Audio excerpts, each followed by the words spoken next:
नमस्कार. निवेदक विठ्ठल पवार या माझ्या युट्यूब चॅनलमध्ये आपल्या सर्वांचं मनापासून स्वागत करत आहे.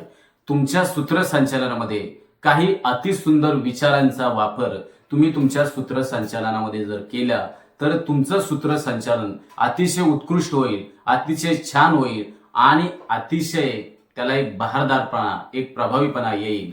तर ते अतिसुंदर विचार मी या व्हिडिओच्या द्वारे आपल्याला सांगणार आहे.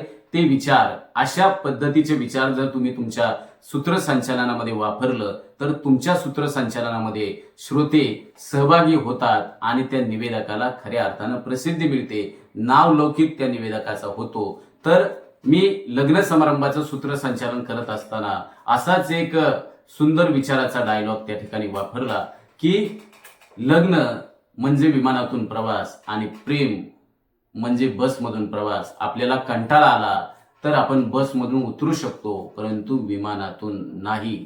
तर हा विचार सांगितल्यानंतर उपस्थित जे काही श्रोते होते ते त्यांनी हसायला सुरुवात केली. तसेच वधू आणि वर विवाह मंचावरती येत असताना मी हा एक डायलॉग त्या ठिकाणी, हा एक विचार सादर करत असतो की लहानपणी मुलीला बाहुली हवी असते आणि मुलाला कार हवी असते आणि हीच मुलं मोठी झाल्यानंतर त्या मुलीला कारवाला नवरा आणि त्या मुलाला बाहुली सारखी बायको हवी असते. अशा रीतीनं असे काही विचार असतात. त्या विचारामुळे श्रोते इकडे तिकडे त्यांचं अवधान असतं, परंतु अशा शब्दांनी त्यांचं अवधान त्या व्यासपीठाकडे, निवेदकाकडे खेचलं जातं. मग असे काही अतिसुंदर विचार तुम्ही तुमच्या निवेदनात वापरा आणि ते अतिसुंदर विचार या ठिकाणी मी आपल्याला सादर करतोय. तुम्ही तुमच्या पद्धतीनं योग्य त्या ठिकाणी तुमच्या वेगवेगळ्या असणारे तुमचे विचार त्या ठिकाणी तुम्ही सादर करा. तर ते विचार या ठिकाणी सादर करतोय.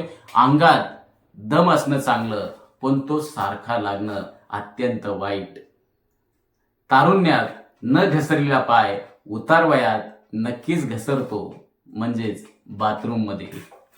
तसेच कुणी उशिरापर्यंत झोपलेलं मी बघू शकत नाही, कुणी उशिरापर्यंत झोपलेलं मी कधीच बघू शकत नाही, म्हणूनच मी रोज उशिरा उठतोय.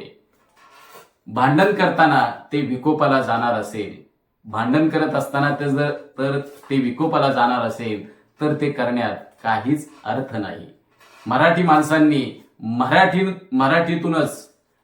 माणसांनी कॉन्व्हर्सेशन केलं पाहिजे. स्वर्गात जर जायचं असेल, आपल्याला स्वर्गात जर जायचे असेल तर आपल्या आईचे पाय दाबून दररोज झोपत जा. मग ती आई तुमची असो वा तुमच्या पोरांची असो. काही लोक खरेदीला गेल्यावर कधीच डिस्काउंट मागत नाही. काही लोक खरेदीला गेल्यानंतर कधीच डिस्काउंट मागत नाहीत, फक्त दुकानाबाहेर जायची ऍक्टिंग करतात. तसेच रडल्यानंतर आपलं मन मोकळं हो ना हो, पण नाक मात्र आपलं नक्कीच मोकळं होतं. तुम्ही कितीही महागातली सुपरफास्ट बाईक आपल्या मुलांना घेऊन दिली तरी ती ऍक्टिवाच्याच मागे चालणार. कुंडली तर सासू आणि सुनेची जुळलीच पाहिजे. मुलगा बिचारा कुणाशी ऍडजस्टमेंट करून घेतो. लग्नामध्ये मुलीचे मामा आणि नवरी सोबत असलेली करवली या दोघांच्या ऍटिट्यूडची बरोबरी जगामध्ये कोणीच करू शकत नाही. जिथे मारामारी करणं शक्य नाही तिथं टोमणं तरी मारून जायचं आणि याची संधी मात्र सोडायची नसते. पोट आणि आपला असणारा इगो जर कमी असेल तर माणूस कोणालाही मिठी मारू शकतो. गाढ झोपेमध्ये आपल्याला काहीच ऐकू न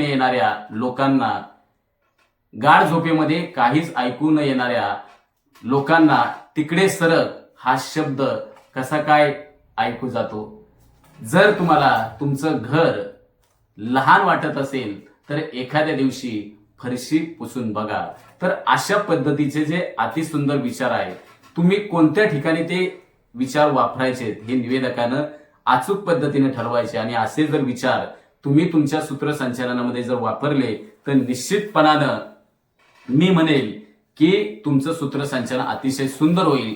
तसेच या प्रसंगी असे आणखीन काही विचार, एक आधुनिक म्हणी जरी तुम्ही तुमच्या सूत्रसंचालनामध्ये वापरल्या तरी ते तुमचं सूत्रसंचालन अतिशय सुंदर होईल. मग त्या आधुनिक म्हणी या ठिकाणी काही थोड्याच म्हणी या ठिकाणी सादर करतो. मिळवत्या मुलीला मागणी फार, रिकामी मुलगी शृंगार करी, प्रेमात पडला त्याचा तो हुंड्यास मुकला, दुरून पाहुणे साजरे, ऑफिसात पिऊन शहाणा, सत्ता नको पण खैरणार आवर, एक ना धड भाराभर पक्ष, हरावे परी डिपॉझिट उरावे, तसेच थेंबे थेंबे लोकसंख्या वाढे, रात्र थोडी डास पार, शिर सलामत तो रोज हजामत, नेता छोटा मात्र कटआउट मोठा, चिल्लर पुरता सत्यनारायण.